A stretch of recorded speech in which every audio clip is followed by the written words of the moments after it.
What was the most toxic thing about your friend group?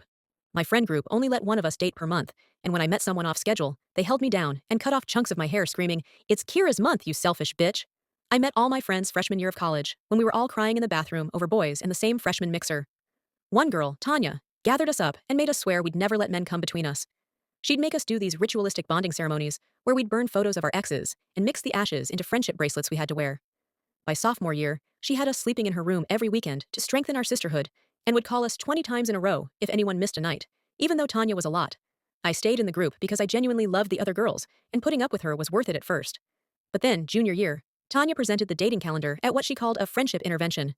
She'd noticed we were all getting attention from guys and said it was threatening our bond. Only one girl dates per month while the others stay pure for the sisterhood, she announced. She'd assigned us each specific months and made us sign contracts in our own blood, which she kept in a locked box. The rules were insane.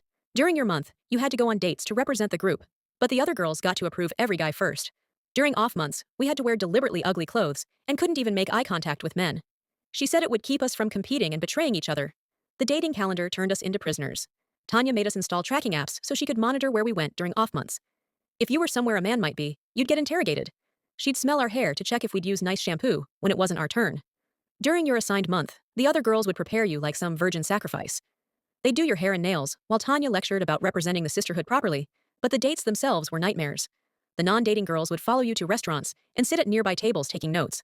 They'd text you constant instructions about what to say and how to act.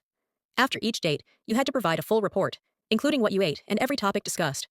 If a guy texted you during someone else's month, you had to let Tanya respond pretending to be you with something cruel enough to make him never contact you again.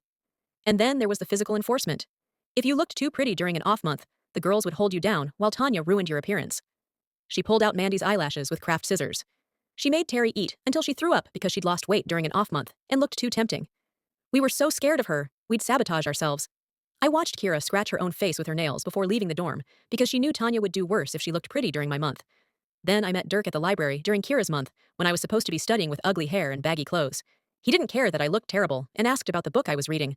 For 3 weeks, I lived a double life, meeting him in secret while wearing my ugliest clothes to throw Tanya off. I felt like a convict plotting escape.